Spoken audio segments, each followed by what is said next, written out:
नमस्कार दोस्तों, स्वागत है आप सभी का मेरे YouTube चैनल में। दोस्तों, वीडियो पसंद आए तो प्लीज़ मेरे चैनल को सब्सक्राइब ज़रूर करना और मुझे सपोर्ट करना। दोस्तों, दीपावली में हम सभी जानते हैं कि राम जी जब रावण का वध करके सीता मैया के साथ अयोध्या लौटे थे तो पूरे अयोध्या को सजा दिया गया था, हर घर में दीप जलाए गए थे और दिवाली मनाई गई थी।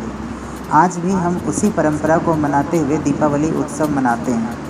लेकिन अगर हम दीपावली इसी खुशी के कारण मनाते हैं तो आखिर राम जी की पूजा क्यों नहीं होती और लक्ष्मी माता की पूजा क्यों होती है? यह प्रश्न आपके दिमाग में भी एक बार हमेशा आता ज़रूर होगा।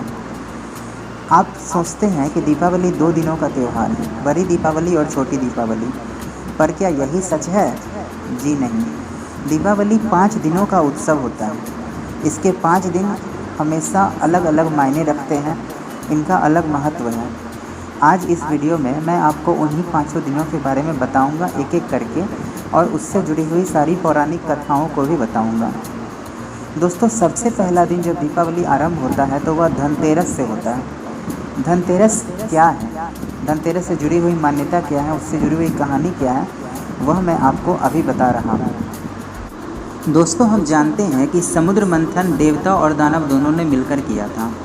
समुद्र मंथन में कुल 14 रत्न बाहर आए थे समुद्र से।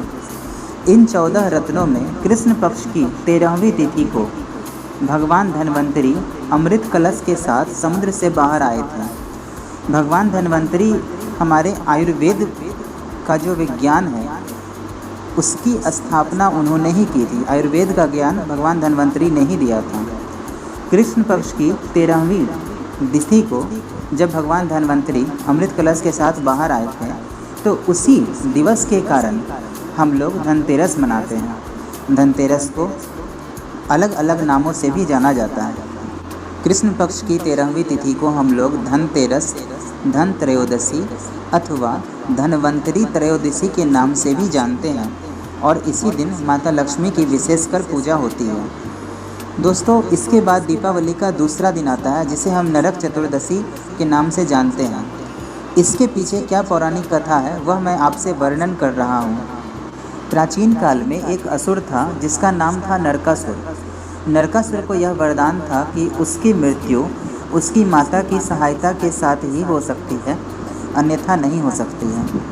उसकी माता का नाम भूमि देवी था, जिनका अगला जन्म जब हुआ तो वह सत्यभामा के रूप में जन्म ली थी। सत्यभामा का विवाह भगवान श्री कृष्ण के साथ हुआ था और भगवान श्री कृष्ण ने सत्यभामा माता की मदद से ही नरकासुर का अंत किया था।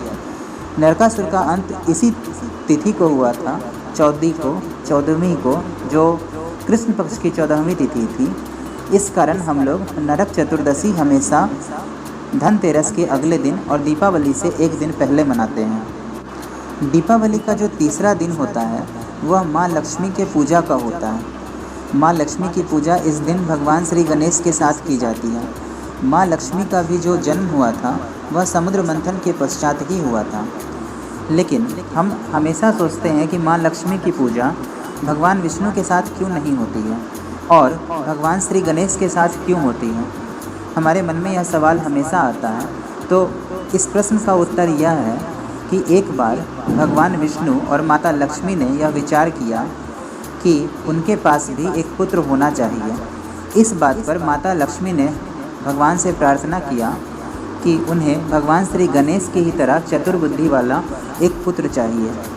उन्होंने माता पार्वती से इसके लिए अनुरोध किया, लेकिन इसके बाद माता लक्ष्मी ने भगवान श्री गणेश को पुत्र रूप में प्राप्त करने के लिए उनकी आराधना की, उनकी तपस्या की।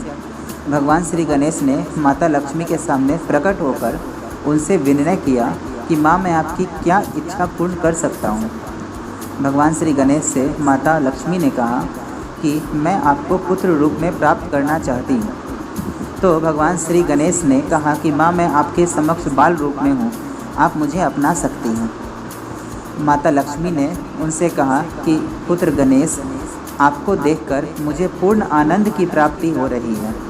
उस समय से भगवान श्री गणेश का नाम पूर्णानंद भी हो गया था। परंतु माता पार्वती को यह चिंता थी कि लक्ष्मी का वास कभी भी एक जगह नहीं होता, तो वह मेरे पुत्र का ख्याल कैसे रख पाएंगी। माँ लक्ष्मी ने कहा कि माँ पार्वती, आप चिंता न करें, मैं जहाँ भी जाऊँगी गणेश को अपने साथ लेकर ही जाऊँगी। इस वजह से इस दिन भगवान विष्णु विश्राम करते हैं और माता लक्ष्मी की भगवान श्री गणेश के साथ पूजा की जाती है, माँ और बेटे के रूप में। भगवान विष्णु के विश्राम करने के कारण ही हम भगवान श्री राम की पूजा नहीं करते हैं, बल्कि इस दिन माता लक्ष्मी और भगवान श्री गणेश की पूजा करते हैं। दीपावली का जो चौथा दिन है वह होता है गोवर्धन पूजा का। गोवर्धन पूजा हम क्यों मनाते हैं, इसके पीछे जो कहानी है वह त्रेता युग और द्वापर युग दोनों से संबंधित है। आप सभी जानते हैं कि समुद्र सेतु का जब निर्माण भगवान श्री राम के समय में हो रहा था, तो प्रत्येक वन का जीव, वानर, भालू, सब कोई अपनी क्षमता के अनुसार पत्थर या पहाड़ लाकर समुद्र में रख रहा था।